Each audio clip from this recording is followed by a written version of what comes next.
WrestleManiacs, Maniacs. This is the podcast, it's called WrestleManiacs. Adam, Donald, Indian Josh, they're not together forever and son. WrestleManiacs. This is the podcast, it's called WrestleManiacs. WWE, AEW, TNA, JPW. WrestleManiacs, WrestleManiacs.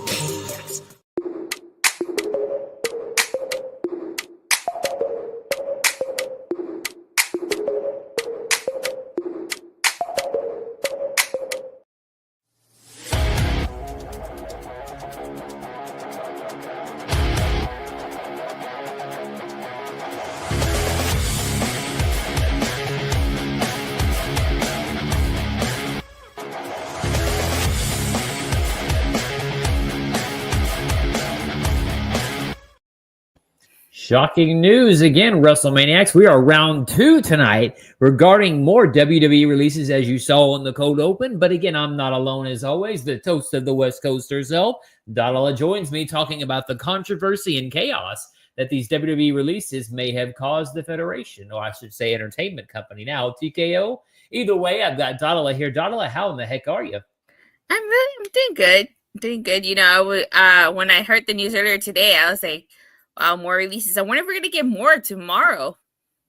You know, the thing is sometimes it sounds like the Royal Rumble wasn't just eliminations, but now we're talking about people getting fired and even not having their contracts renewed, while also, as we talked about yesterday, Kevin Owens and Alexa Bliss getting a new contract. So are they making up the millions of dollars they're giving KO and Alexa to let these contracts go? I mean, is TKO running out of money?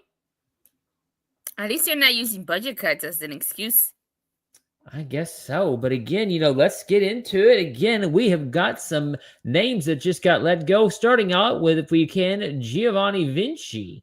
Now, again, you know, the former Imperium member who really just got basically kicked out and basically destroyed the last time he was on television. We thought we had some sort of resolution there, but evidently he's not coming back. What do you make of this release? It's getting released before Valentine's Day is wild. Yeah, it is. Yeah, exactly. Yeah. Thank you, AO. Exactly. You're correct there. I mean, what do you make of that release? I'm not surprised. I knew he was done when he lost to Apollo Crews in like 5 seconds, and he really didn't go anywhere. And the thing is, I can't figure out because, I mean, again, the gimmick of him, you know, being kind of like old Tyler Breeze is what I call him in NXT. I really never saw the character take off. And again, as you said, once he lost in 5 seconds, I never have understood that. Let's just lose in 5 seconds because that's going to make us more over. How does that make any sense? No. Even Kaiser got eliminated in 3 seconds. I mean, he'll be okay, but still, I never understood the speed factor of somebody losing so quickly. So will I miss him? No, unfortunately, he really wasn't anything, to be honest with you.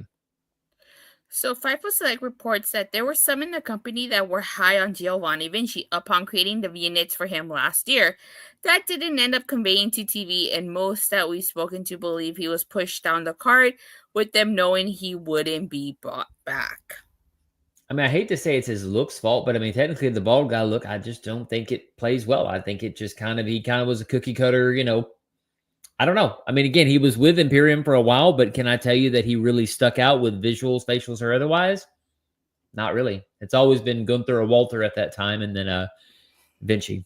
Oh, not Vinci. Kaiser. Yeah, I brings up a good point. In Imperium, he was shining in the ring, but that's about it. I'm actually surprised it lasted that long. Yeah, me too. Yeah. Well, when you have the two greats following you, I mean, really, you can probably hold on to their coattails and make it seem like you're competent. Mm-hmm. I don't, you know, I think Vinci, wherever he goes, I think he will definitely be able to build up his stock and show that he is just as good as Ludwig Kaiser and Gunther. Which is okay. Sometimes that's what you need. I mean, we look at Rich Swann, and I mean, would I have ever thought he was going to be in TNA as a star? No. But he made a really big impact. I'm surprised they haven't hired him back, but they probably know the roster is bloated. So, hey, look, and they're working with him, so why as well just, you know, let him be down in the new version of NXT TNA, which is still kind of funny to me that it's a 3-letter organization. So Ram Jam agrees with me on Vinci. I was just about to pull him up, Ram Jam. Yep, exactly. Well, Again, heartbreak for Vinci, but also we've got another one. And this was kind of surprising in a way, given that their good brother actually just showed back up at the Rumble. We have got the good brothers, Luke Gallows and Carl Anderson, also were released recently. What do you make of this release?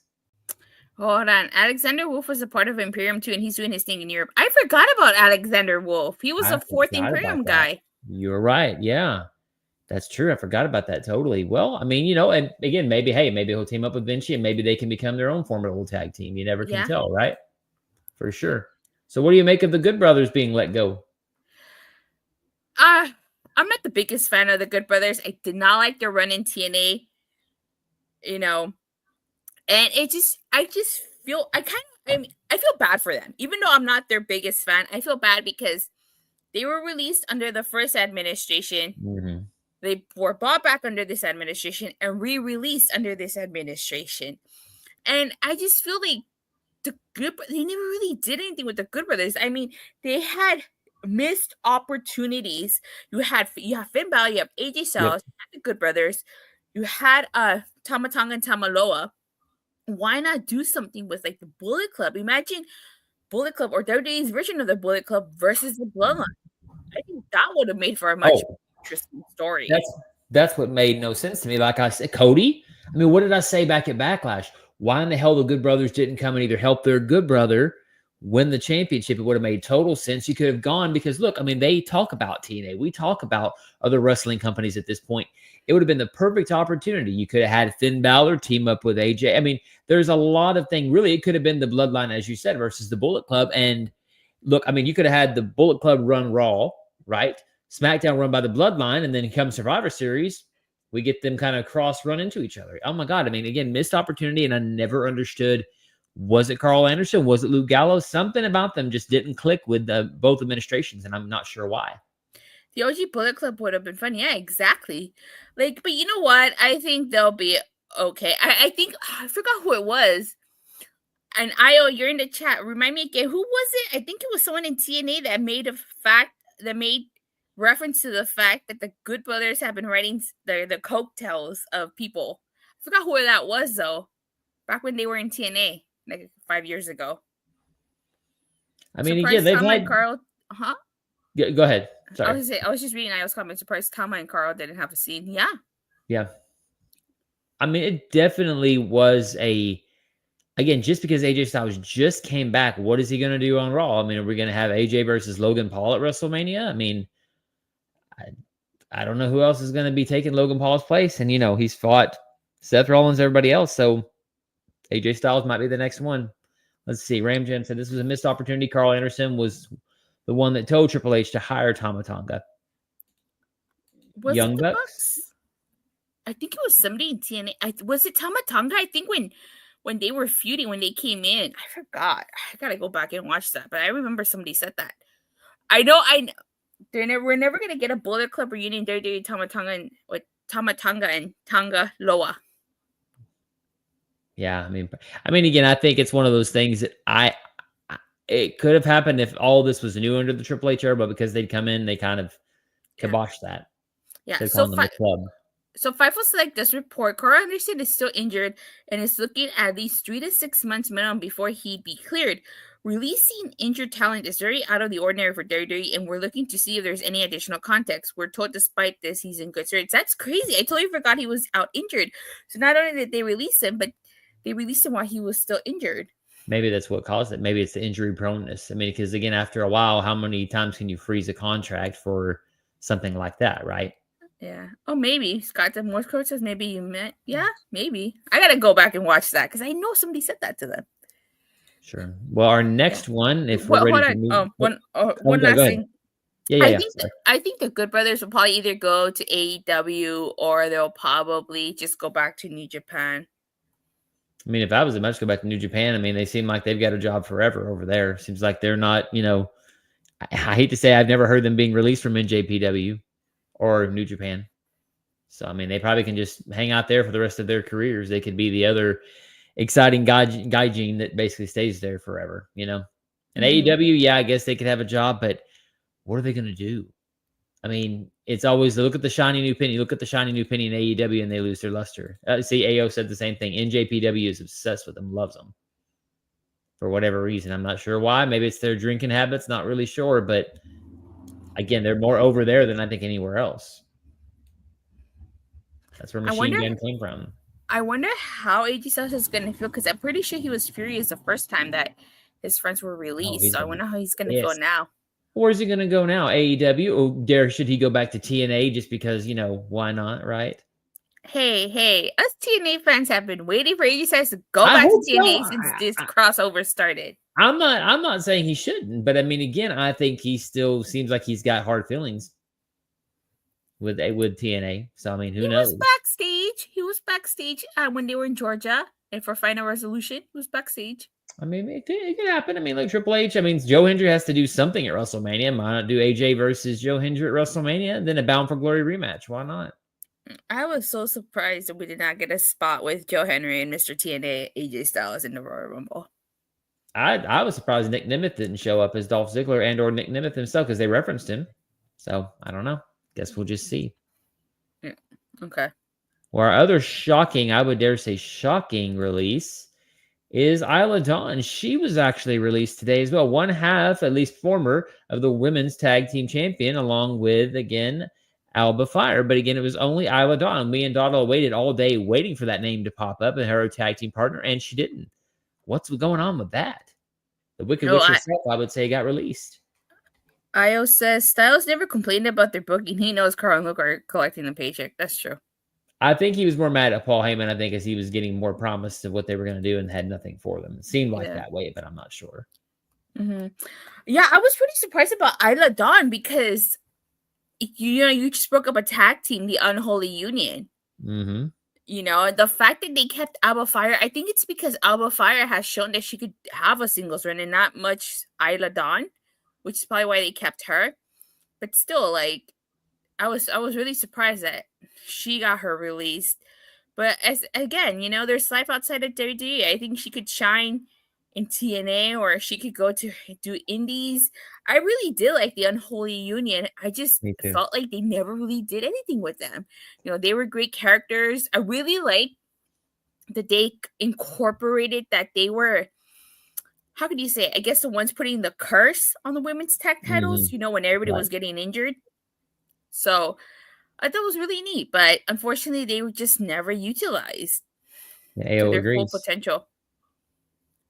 Yeah, I mean, and that's the thing. I think that maybe then winning the championships, over in Europe was great. And again, I'm just surprised because they kind of disappeared. I don't know if it was injury prone, maybe something like that. Maybe she's injured. I don't know, but I was shocked because, I mean, she really was one of the more unique characters. I mean, again, anybody that's a true blood fan, she always reminded me of a character named Jessica on that show. And they kind of acted like she was a witch, at least when she first feuded with Alba Fire in NXT. So really them becoming tag champions was a great thing. So again, shocking development here with the Good Brothers and also Isla Dawn. And again, as you said, are we going to get more?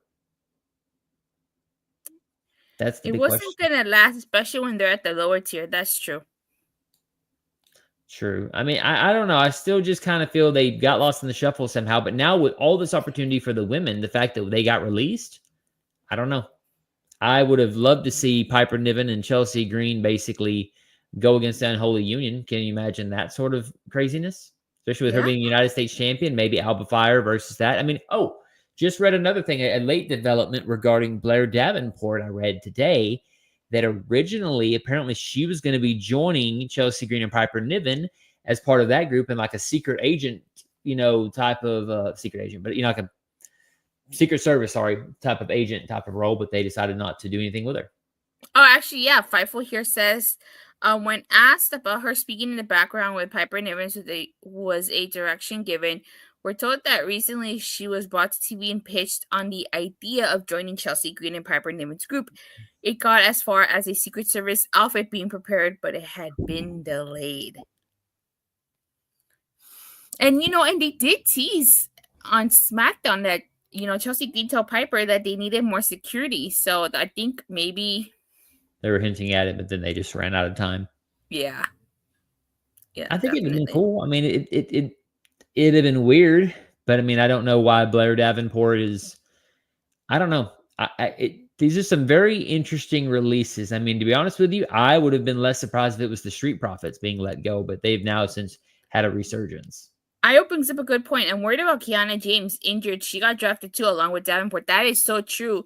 Kiana James is out with an injury, Good and point. she only got her feet wet on the main roster before she suffered her injury. And that I just think Kiana James. I mean, you're starting to see the NXT characters, at least from my opinion. Some of them, those gimmicks aren't going to last. Just like the Kiana James. Okay, she's rich and she's got a big purse, but what else is there? Now, again, granted, she had no time to develop that character, but even in NXT, I was getting tired of it. I'm like, okay, so she's Sasha Banks, but not Sasha Banks. She makes money, and I don't know. Fallon Henley, I think, has really come up, but I mean, again, I don't know. I wouldn't be surprised, AO, if that. Also, another one, Lyra, the only woman from NXT draft that's getting a push. Exactly. And Lyra, I think, deserves it. I mean, I think she's proven herself, especially almost dying with Nia Jax almost killed her at King and Queen of the Ring last year, but still, I don't know. It's a weird sort of weekend for everybody. And it sounds like nobody was expecting it. Sounds like this was a literal like, hey, you're not coming back. Oh, okay then. Like, what are they going to do with Sonya? Are they going to have the PFC breakup? Are they just going to have her beat up and taken out, or is she just going to disappear suddenly? I'm surprised that neither Zoe Starks nor Shayna Baszler are on the chopping block either.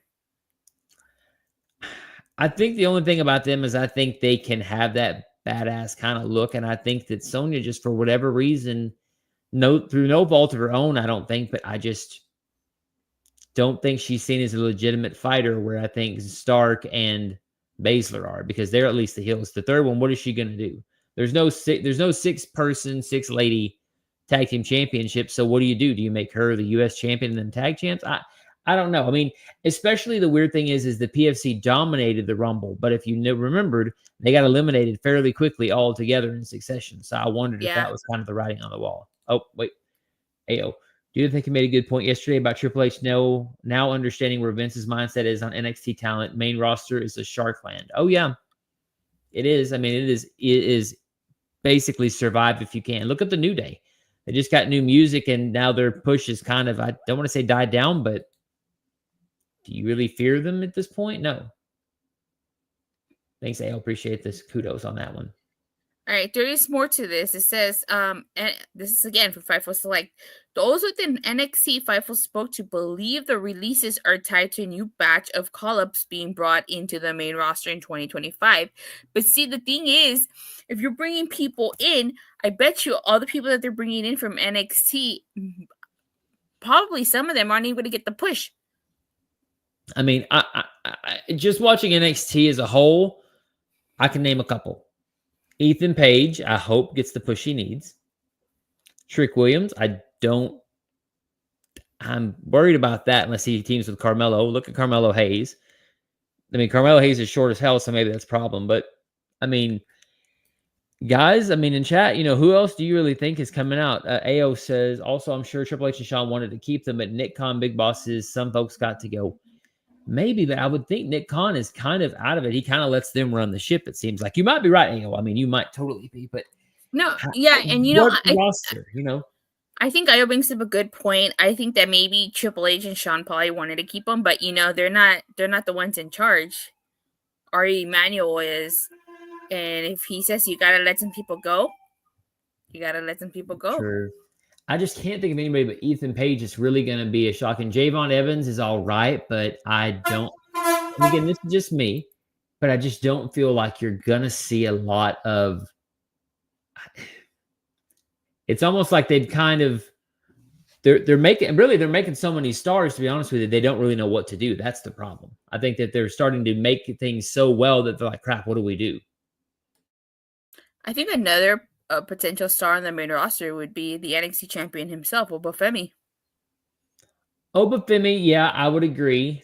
Although I fear that because he's a big man, I think eventually he'll be relegated to losing in 30 seconds to somebody smaller eventually. But yes, he has come up a lot. Tony D'Angelo and the D'Angelo family, I mean, would it surprise me if Tony got called up? No. Would I be shocked if the whole family had to end up staying? The rest of them? Yeah. It'd be almost like the legato thing where some come up, some stay Fantasma. behind. Like Stacks probably could come up. Rizzo and the other guy, Lucas, whatever, I probably would stay. Oh, here's one. You know what? Ayo, you're right. Roxanne Perez will be fine. Trick will be. I don't know about Trick. Trick has the height, but I still don't get it. I mean, I'm going to say this, and it's going to be controversial. He's got a catchphrase, whoop that trick, but so does Jey Uso, yeet. And can I tell you, I've had a good Jey Uso match that I've seen? Not really. So I worry about that. Ethan Page, I think, will be fine. Yeah, but like I said yesterday, releases suck in general. Nobody wants to see anybody lose their jobs. Right. You know, it sucks. But as I said yesterday, there's life outside of WWE. That's why we need other options like AEW, TNA, MLW, NWA, New Japan. Because, you know, look at Matt Cardona. He's shown that you can have a life outside of WWE and be really successful. You know, I bet you some of these wrestlers will go, they'll build up their stock, and it wouldn't surprise me to see him back. Look at Drew McIntyre. Drew True. McIntyre was released. He went, made a name for himself, and came back. But I think he was right. I think when they said he wasn't ready, I think he got too much too soon, so he had to evolve. Where some of these do. So AO says about Tony, is the dawn of NXT. It'll be interesting if somebody takes that name from him, maybe. Follow the Matt Cardona blueprint, indeed. Agreed. But again, I think that is one of those things that I think Cardona has something that, for whatever reason, he's been able to keep his momentum because he does show up at random places and has not been around.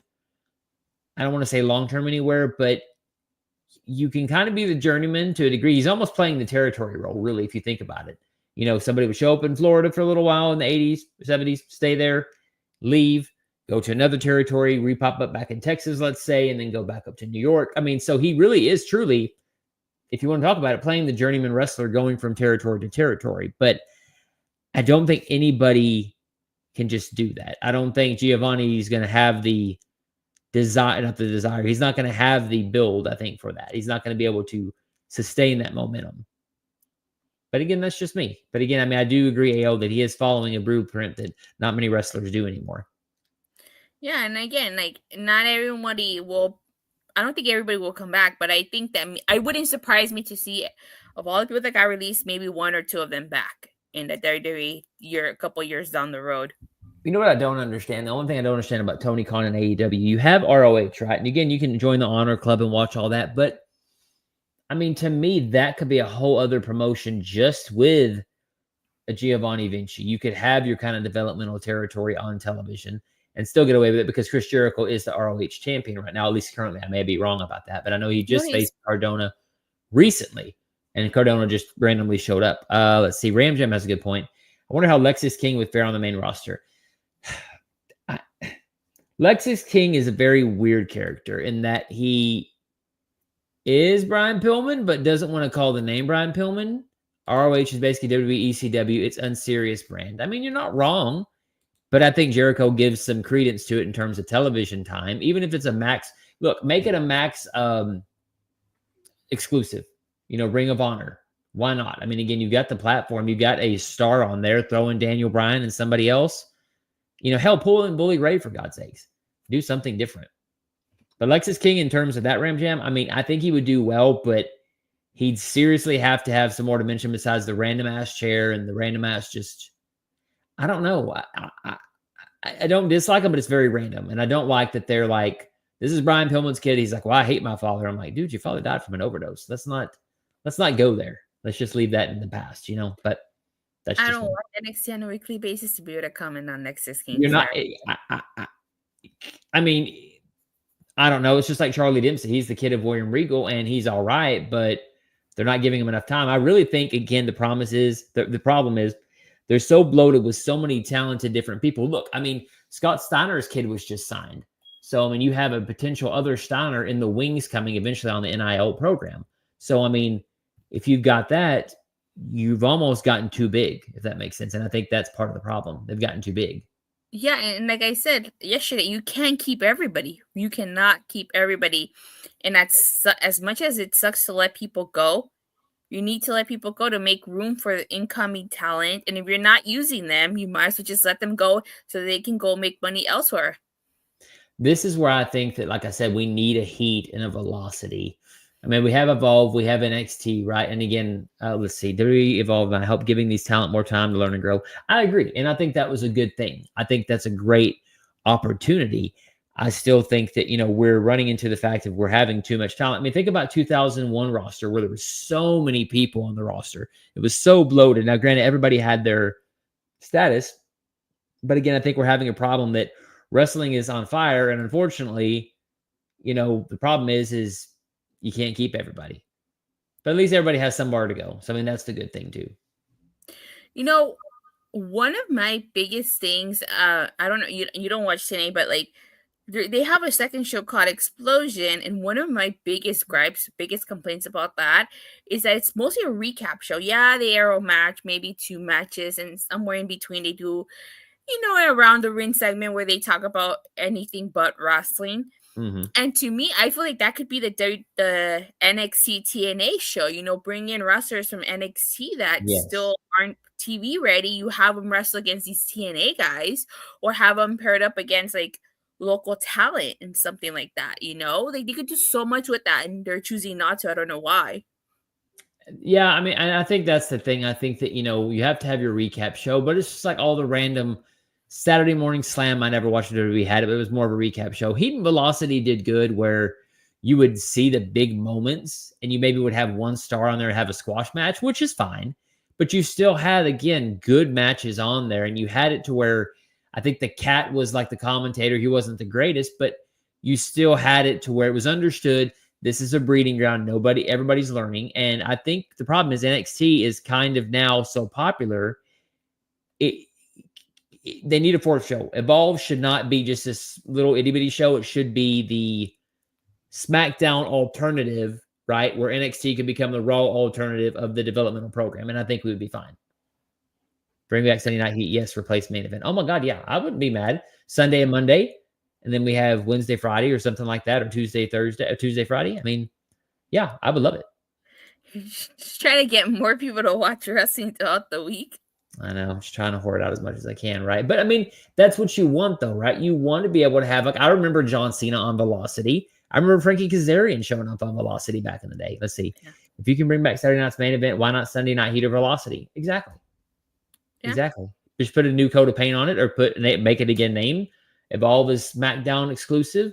NXT is Raw exclusive. And, you can have main event. Let's just say you can have that be the Evolve show where somebody's fighting to get a spot on the main roster. So lots of options, guys and gals. That's the good thing is wrestling is definitely not dying. It's thriving at this point, making so much damn money and costing a shit ton of money too. Truth be told. Yeah. And like I said, I think that in spite of these releases, everyone's going to be okay. Oh, yeah. I think everybody will be just fine. Yeah. Other than that, Donald, I think we are done for the evening as far as I know, unless there's anything else. But, where can people find you? You can follow me on Twitter at @this_. I talk Raw, SmackDown, AEW Dynamite, TNA, Impact. I go live on my YouTube channel, Rangers of Wrestling, every Monday, Wednesday, Friday, occasional Saturdays and Sundays. And, of course, for all things TNA, you can catch me on Body Slam every Thursday. All right, you can catch me at Wrestle M Podcast on Twitter. Again, I'm getting back into the swing of things. Again, and Dada, like I said, it's been a hell of a time this weekend, and who knows, we might be here Sunday. Hopefully not for releases. Hopefully for something else major like the WWE TNA partnership, maybe a Worlds Collide type of deal, maybe. I mean, look, we haven't seen that as of yet. That usually is in, January, right? And I have not seen anything about it. Well, TNA is doing a show from Full Sail University on February 20th, so maybe that will be when Worlds collide. God, that's perfect. Why in the hell they haven't decided to do that right now? That's perfect. But, for all things WWE TNA, tune in to Rangers of Wrestling and also WrestleManiacs. And for Dada and me, Adam, and everybody else on the crew, anything else, Dada? Otherwise, we'll see you all later. Bye. Bye.